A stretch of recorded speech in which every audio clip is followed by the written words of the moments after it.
बिस्मिल्लाहिर्रहमानिर्रहीम। Dear students, अस्सलाम वालेकुम। आज हम MCM 101 introduction to mass communication का शॉर्ट लेसन नंबर 26 का आगाज़ करेंगे। तो लेसन नंबर 26 का नाम है motion pictures a new way in mass communications.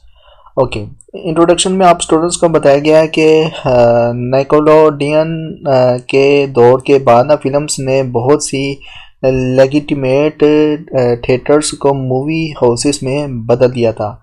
फिर हॉलीवुड के गोल्डन एज के दौरान यूनाइटेड स्टेट के हर हिस्से में ना बहुत सारे लग्जरीज मूवीज प्लेसेस बनाई गई थी और ड्राइव इन मूवी थिएटर्स जो कि ना शहरों के बाहर थे, इनकी पॉपुलैरिटी भी बढ़ गई थी। जब से मूवीज़ की शुरुआत हुई थी ना, इन्हें हमेशा एक इंडस्ट्री कहा गया और ये बिल्कुल सही था।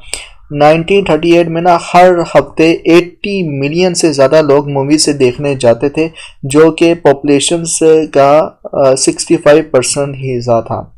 इस हग बॉक्स इसे ना हग बॉक्स मतलब को बहुत बड़ा बॉक्स ऑफिस डिमांड को पूरा करने के लिए इस साल 500 से ज़्यादा फिल्म्स जो थी वो बनाई गई थी।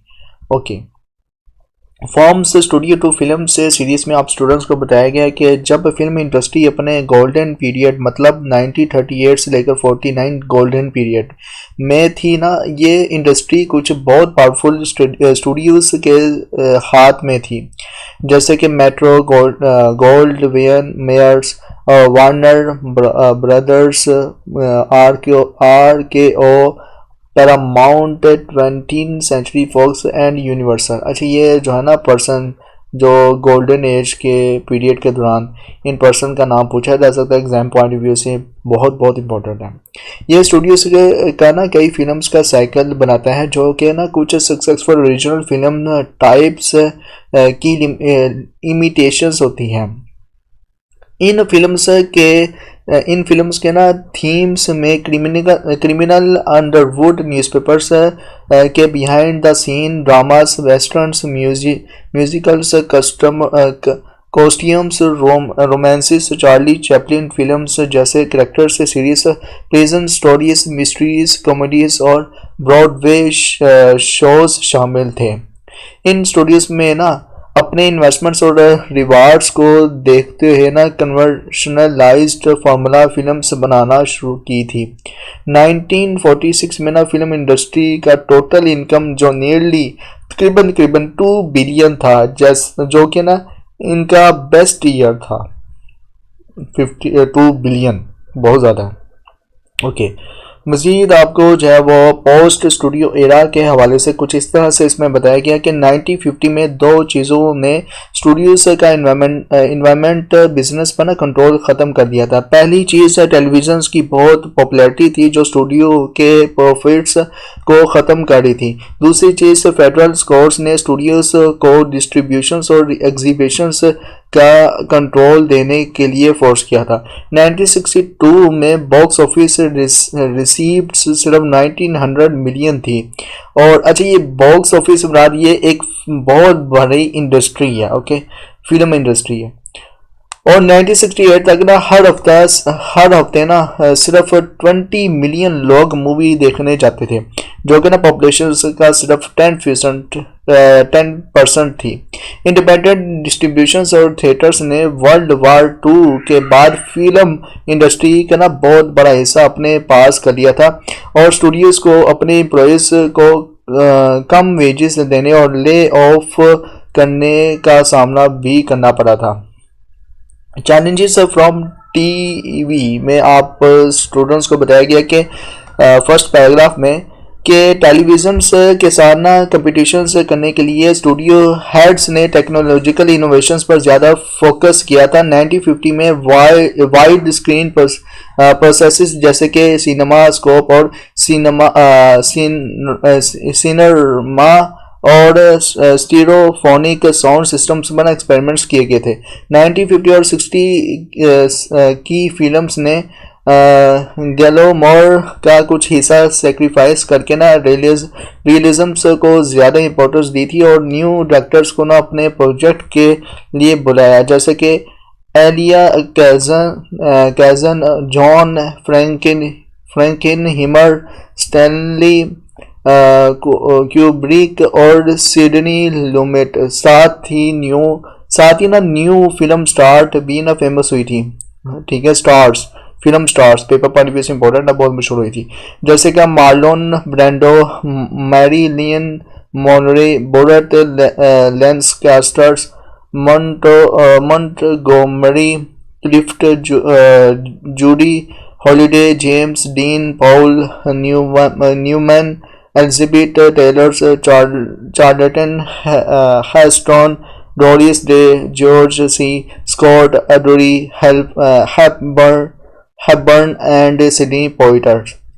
अच्छा, ये अब फिल्मों के नाम है, तो अब ये घुमा फिरा के आपसे पूछे तो जा सकते हैं, लेकिन अब क्या कहा जा सकता है, ये याद भी नहीं रहेंगे। आखिरकार 1956 तक ना कई स्टूडियोज ने अपने पुरानी फिल्म्स को ना टेलीविजन के लिए सेल करना शुरू कर दिया था, ताकि रीरन्स मतलब कि भी दोबारा से कमाया जा सके। इंडिपेंडेंट प्रोडक्शन से कॉमन हो गई थी और स्टूडियो सिर्फ डिस्ट्रीब्यूशन का काम करती थी। न्यू फिल्म्स टाइप्स भी बनाई गई थी, जैसे कि हॉरर, साइंस फिक्शन और रॉक एंड रोल स्टोरीज, जो 3 एजर्स के लिए थी। अच्छा, इस दौरान स्टूडियो बैक्ड फिल्म्स ने रोमांटिज्म्स और सेंटिमेंटली को ना छोड़ा था, और इन्होंने ज़्यादा हार्श रियलिटी और एक्सप्लिसिट सेक्सुअलिटी को दिखाना शुरू कर दिया था। ओके, मज़ीद आपको जो है ना वो 1960 इस वाले पैराग्राफ में आप स्टूडेंट्स को बताया गया कि 1960 के दौरान ना जो ट्रेंड ग्लैमरस सेलिब्रिटी इमेज के खिलाफ था, वो 1950 में ना और ज़्यादा बढ़ गया था। 1970, 80 और 90 में ना जो मेजर स्टार्स थे, इनमें ना John Fonda, Barbra Streisand, Dustin Hoffman, Steve McQueen और वोडी एलन शामिल थे। 1970, 80 और 90 के इम्पोर्टेंट अमेरिकन डायरेक्टर्स में ना पीटर बोगदैनोविच,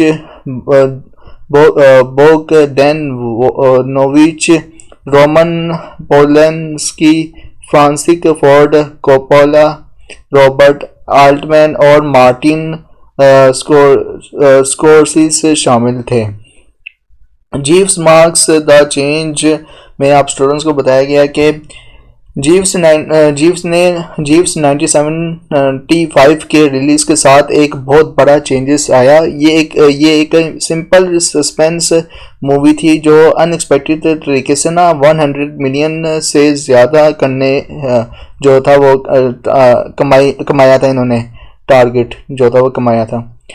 ये फिल्म हर उम्र के लोगों और दोनों सेक्सेस को अपील कर रही थी। अब फिल्म मेकर्स को ना इनकरेज किया गया था कि वो अपनी फिल्म से सबसे बड़ी ऑडियंस तक पहुंचाए। इसका नतीजा ये निकला कि फिल्म्स का फोकस स्पेक्टल्स मतलब के दिखावे पर बढ़ गया था। स्टार वॉर्स 1977 में 200 मिलियंस का रिकॉर्ड जो थे वो तोड़ गई थी। पेपर पानी भी इम्पोर्टेंट है रेशो। और ET 1982 ने 300 मिलियन से ज़्यादा जो थे कमा दिए थे। बहुत सी फिल्म्स को ना क्रिटिसिज्म्स भी मिले थे, क्योंकि ना इनमें ना ह्यूमन वैल्यूज़ की बजाय ना स्पेशल इफ़ेक्ट्स का ज़्यादा इस्तेमाल था। लेकिन इसका ना ओवरऑल इफेक्ट ये हुआ था कि लोग दोबारा मूवी थिएटर्स में आ गए थे। इस दौरान कई फिल्म्स जो स्पेक्टुलर एलिमेंट्स नहीं रखती थी वो भी सक्सेसफुल हुई थी, और ये ट्रेंड 21 सेंचुरी तक जारी रहा। आज के दिन तक लीडिंग डायरेक्टर्स स्टीवन स्पिलबर्ग और जॉर्ज लोकस हैं, लेकिन लोकस अब ज़्यादा प्रोड्यूसर के तौर पर काम कर रहे हैं। VCR इंट्रोडक्शंस, अब ये मैंने देखा है, मैंने बचपन में बहुत दफ़ा ना VCR भी यूज़ किया था। मतलब कि घर में अक्सर VCR आ जाता था। फिर उसके बाद फिर CD आई थी, तो CD में फिर मूवीज़ वगैरह, DVD जो प्लेयर थे उसमें भी मूवीज़ वगैरह देखते थे। ओके, VCR इंट्रोडक्शन में आपको फर्स्ट पैराग्राफ में बताया गया कि 1980 में ना दो डेवलपमेंट ने फिल्म इंडस्ट्री की प्रॉफिटेबिलिटी को ना काफ़ी बढ़ा दिया था। पहली चीज़ थी लो कास्ट वीडियो कैसेट रिकॉर्डर्स, मतलब कि VCR का एब्रीविएशन किया है, आपसे पेपर पॉइंट व्यू से इम्पोर्टेंट है, पूछा जा सकता है। ओके, यहाँ से लेके यहाँ तक है VCR, low cost video cassettes recorders.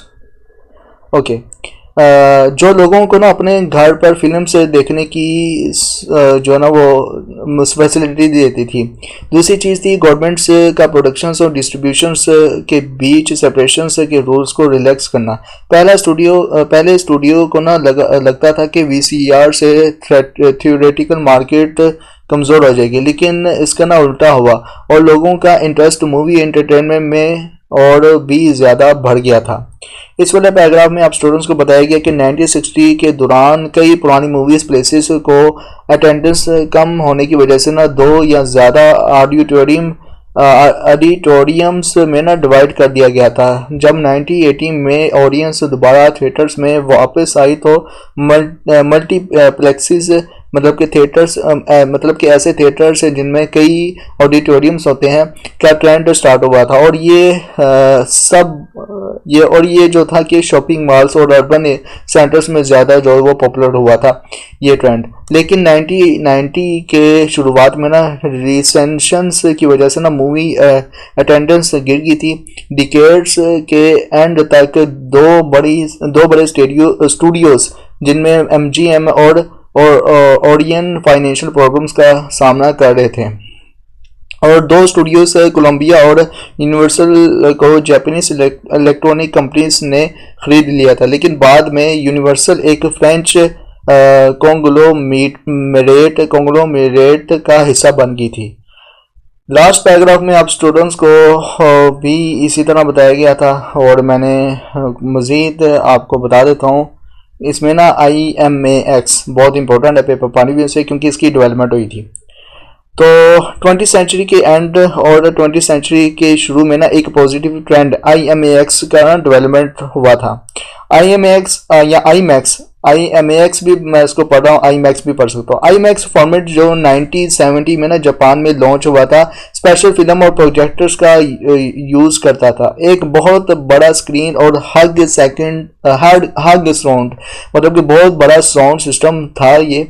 इस फॉर्मेट को ना यूज़ करके ना व्यूवर्स को अल्ट्रा रियलिस्टिक ट्रिप्स पर ले जाया जाता था, जैसे कि अर्थ की डेस्टिनेशंस जो थी वो 1988 में एवरेस्ट और आउटर स्पेसिस जो थी फिल्म 1994 डेस्टिनी इन स्पेसिस के नाम से। तो ये बहुत ही मतलब कि IMAX ने ये दिखाया कि विजुअलिटी को और मज़ीद निखारा था। सेंसरशिप एंड एथिक्स में आप स्टूडेंट्स को बताया गया कि हॉलीवुड में ना जो इमोरलिटी थी इसके बारे में ना इसके बारे में डर था कि वो स्क्रीन पर दिखाई जाए। इसलिए ना 1922 में ना मोशन पिक्चर्स प्रोड्यूसर्स और डिस्ट्रीब्यूटर्स ऑफ अमेरिका को ना इस्टेब्लिश किया गया था। इसके हेड विल H हैस थे और ये एक फिल्म रिव्यू बोर्ड था। 1924 में ना प्रोडक्शन कोड जो हाई कोड के नाम से भी जानी जाती है को ना प्रोमोगुलेट किया गया था, जो मूवी कंटेंट के लिए ना काफ़ी रिस्ट्रिक्टिव गाइडलाइंस थी। और ये कोड ऑलमोस्ट हर हॉलीवुड प्रोड्यूसर्स ने ना फॉलो किया था। अक्सर आपने देखा होगा कि डिस्क्लेमर चलता है इन द स्टार्टेड वीडियो के, या फिर आपने वीडियो कोई देखी होगी या ऐसी कोई मूवी देखी होगी जिसके शुरू में एक स्पेसिफिक कोड होता है, खासतौर पर इंडियन फिल्म्स के। तो वो पैनल कोड होता है जो वहाँ की रेगुलरिटी पास करती है उस इंडस्ट्री के लिए कि कॉपीराइट्स कोई नहीं कर सकता जब तक उस इंडस्ट्री से इजाज़त ना हो या एथिकल इश्यूज ना हो। ओके, 1960 के एंड तक ना जो डिसाइड करते थे कि पोर्नोग्राफी क्या होती है वो स्टेट्स के ऊपर चला गया। इसी दौरान फिल्म मेकर्स ने प्रोडक्शन कोड के बैंड्स को तोड़ना शुरू किया था जो सेक्सुअलिटी और वायलेंस पर लगाए गए थे। ओके, इस वाले पैराग्राफ में आप स्टूडेंट्स को बताया गया कि 1966 में ना प्रोडक्शन कोड को पूरी तरह से ना अबंडन कर दिया गया था और इसकी जगह ना मोशन पिक्चर्स कोड और पैटिंग प्रोग्राम्स को ना अडोप्ट किया गया था और ये प्रोग्राम स्टेट कंट्रोल्ड सिस्टम से बचने के लिए इम्प्लीमेंट किए गए थे और इसने ना अपने आप को ना गाइडेंस प्रोवाइड करने वाले सिस्टम्स जो थे वो बताए थे, ना कि फिल्म मेकर्स को। इस प्रोग्राम में ना इनिशियली हर फिल्म को एक रेटिंग दी जाती है।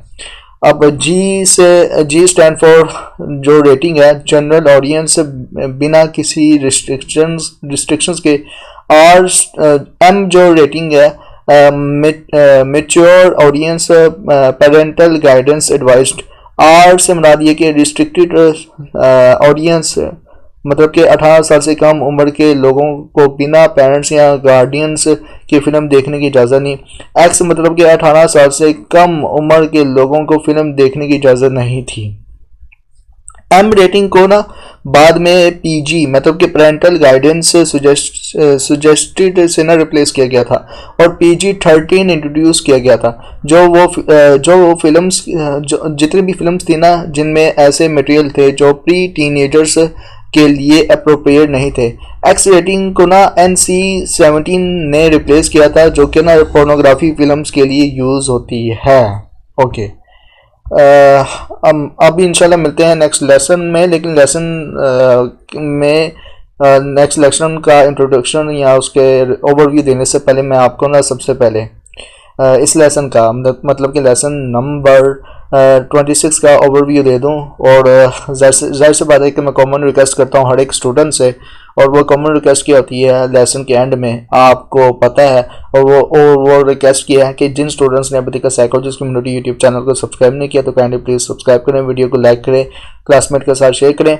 और मज़ीद ये कि अगर आपने सब्सक्राइब कर लिया है तो काइंडली 1 मिलियन सब्सक्राइबर का जो टारगेट है साइकोलॉजिस्ट कम्युनिटी ने जो सेट किया है इसको अचीव करने में साइकोलॉजिस्ट कम्युनिटी का भरपूर साथ दें। और ये जो है 2025 के एंड तक टारगेट है ये 1 मिलियन सब्सक्राइबर का। और अगर आप इस्लामिक और मॉडर्न साइकोलॉजी के बारे में जानने में इंटरेस्टेड है तो inner Psychoflix YouTube channel powered by psychologist community inner Psychoflix YouTube channel को लाजमी तौर पर सब्सक्राइब करें। इसी वीडियो के डिस्क्रिप्शन में भी लिंक मिल जाएगा, प्लस आई बटन को प्रेस करेंगे तो वहाँ पर भी आपको लिंक मिल जाएगा इनर साइकोफ्लिक्स यूट्यूब चैनल का। इसके अलावा अगर आप जो है वो भरपूर साथ दें साइकोलॉजिस्ट कम्युनिटी का तो अल्हम्दुलिल्लाह बहुत कुछ साइकोलॉजिस्ट कम्युनिटी इस हवाले से मेंटल हेल्थ अवेयरनेस के हवाले से बहुत कुछ सपोर्टेड भी है। ओके, अब लेसन का ओवरव्यू में सबसे बात है कि जो मैंने हाईलाइट किए हैं रेड कलर के पॉइंट से ही इंपॉर्टेंट है एग्जाम पॉइंट ऑफ व्यू से। और चैलेंजिंग फ्रॉम टीवी में जाहिर सी बात है कि सिनेमा स्कोप एंड सिनेरामा ये किस तरह से हुई थी, और ये पेपर पॉइंट व्यू से इम्पोर्टेंट है। IMAX बहुत इम्पोर्टेंट है, 2 बिलियन या फिर बीच में और भी 80 मिलियन 500 फिल्म्स किस बॉक्स की डिमांड थी। बहुत बड़ा बॉक्स था, हक बॉक्स की ऑफिस था, ठीक है, हक बॉक्स ऑफिस की डिमांड थी, पेपर पॉइंट व्यू से बहुत इंपॉर्टेंट है। उसके बाद जो इंडस्ट्री एरिया का जो सबसे ज़्यादा जो था 2 तरह के स्टूडियो डेवलपमेंट हुए थे, कौन कौन से स्टूडियो थे बहुत इंपॉर्टेंट है, 1955 में डेवलप हुए थे। 1962 में बॉक्स ऑफिस ने कितने मिलियन जो थे वो कमाए थे, 900 मिलियन कमाए थे, और 20 मिलियन जो कमाए थे वो पर वीक्स के हिसाब से कमाए थे। और पेपर पॉइंट व्यू से बहुत इंपॉर्टेंट आपसे पूछा जा सकता है। इसके बाद जो है वो आपसे पूछा जा सकता है, इसमें नीचे ले आता हूँ क्या, हाँ, VCR का एप्लीकेशन बहुत इंपॉर्टेंट है। और इसमें यह है कि आपसे ये भी पूछा जा सकता है 1980 में मल्टीप्लेक्स जो था वो किस लिए इस्तेमाल होता था। पेपर पॉइंट व्यू से बहुत इंपॉर्टेंट है। IMAX का ऑलरेडी बता चुका हूँ कि पेपर एग्जाम पॉइंट व्यू से बहुत इंपॉर्टेंट आपसे पूछे जा सकते हैं। और ये जो कोड है PG-13 NC-17 R किसको रिप्रेजेंट करता है, X किसको रिप्रेजेंट करता है, M किसको रिप्रेजेंट करता है, इसको मैं हाईलाइट कर ही देता हूँ पूरे ओवरऑल पैराग्राफ को। ये बहुत पैराग्राफ इंपॉर्टेंट है, इनमें से लाजमी तौर पर 1-2 क्विज पूछे जाते हैं या शॉर्ट लॉन्ग क्वेश्चंस जो है वो लाजमी तौर पर पूछा जाता है। ओवरऑल ये था लेसन का ओवरव्यू। कैसा लगा, कोई बात, कोई जुमला, कोई सेंटेंस अगर आप स्टूडेंट्स को नहीं समझ में आया तो कमेंट्स में पूछ सकते हैं। आप स्टूडेंट्स की इंशाल्लाह रहनुमाई कर दी जाएगी कमेंट्स की सूरत में। इंशाल्लाह मिलते हैं नेक्स्ट लेसन में। Till then thank you so much. अल्लाह हाफिज़।